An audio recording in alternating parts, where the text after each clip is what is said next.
গণ অধিকার পরিষদ এদের জন্ম হয়েছে মূলত আন্দোলনের মাধ্যমে।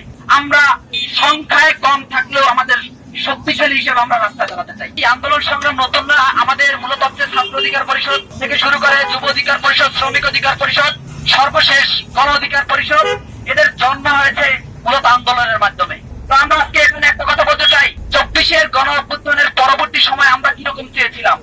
মূলত আমরা চেয়েছিলাম স্বাধীন এবং সুন্দরভাবে আমরা একত্রে বসবাস করব, পাশাপাশি যত রাজনৈতিক দল আছে তারা সবাই একত্রিত হয়ে একসাথে রাজনীতি করব। কিন্তু অত্যন্ত দুঃখের বিষয় দেখা যাচ্ছে সেই 5 তারিখের পর থেকে কিছু সংখ্যক, সবার ভিতরে এই মনোভাব নাই, কিছু সংখ্যক ব্যক্তিদের দেখা যাচ্ছে উগ্র আচরণ।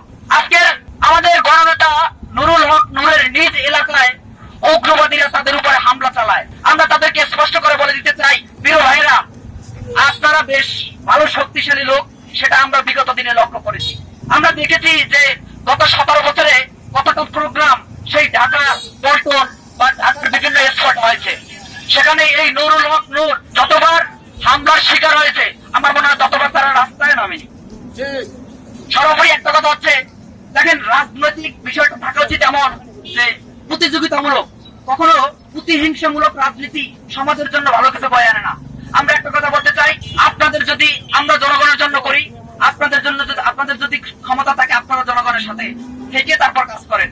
টানা 7মবারের মতো বেস্ট টিস্যু পেপার ব্র্যান্ড হিসেবে স্বীকৃতি পেয়েছে বসুন্ধরা টিস্যু। কিন্তু অন্যের সমালোচনা করা, যাকে খুশি তাকে ট্যাগ দিয়ে বিভিন্ন রকমের আপনার রাজনীতির মাঠে আওয়ামী লীগ ট্যাগ, অতঃপর শিবির ট্যাগ, এইসব নোংরামি আওয়ামী আমলের ছিল, কিন্তু বর্তমানে সেটা থাকলে এটা আমাদের জন্য এবং আমাদের সমাজের জন্য ক্ষতিকর।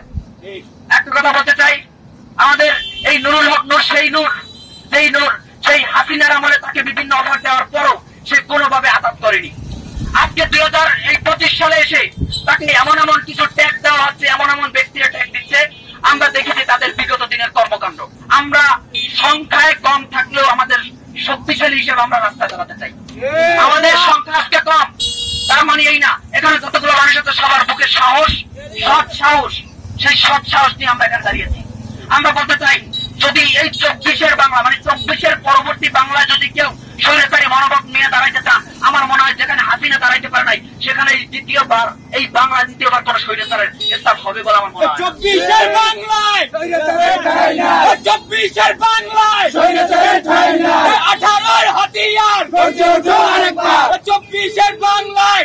আমরা আজকে এখানে দাঁড়িয়েছি মূলত আমাদের সারা বাংলাদেশে আমাদের প্রোগ্রাম হয়েছে। আজকে তাই ধারাবাহিকতায় আমাদের প্রোগ্রাম, আজকের এই কুয়াকাটা প্রোগ্রাম চলমান। আমাদের সকলের প্রতি অনুরোধ থাকবে, দেখেন আমরা যথেষ্ট ধৈর্য ধারণ করি এবং যতটুকু সম্ভব চেষ্টা করি মানুষের সাথে বন্ধুসুলভ আচরণ করে আমাদের রাজনৈতিক কার্যক্রম চালানো।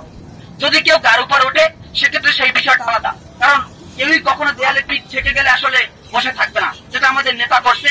শেষ পর্যন্ত আসলে সে এখন পর্যন্ত তার বক্তব্য এটাই উল্লেখ করেছে যে দেখেন আমরা প্রতিহিংসামূলক আচরণ করি না, বিএনপির সাথে আমাদের একটা সম্পর্ক আছে, তাদের সাথে ভালো সম্পর্ক, সেই বিগত দিনে আন্দোলন চালিয়ে আসছি, এখন পর্যন্ত তাদের সাথে আমাদের ভালো সম্পর্ক। সব মিলিয়ে আমরা একটা কথা বলতে চাই, আমাদের এই উপজেলা পর্যায়ে অধিকাংশ দলীয় নেতাকর্মীরা তারা হচ্ছে আমাদের সাংগঠনিক ভাবে হোক, পরিবারগত হোক বা বিভিন্ন ভাবে তারা আমাদের কাছের লোকজন।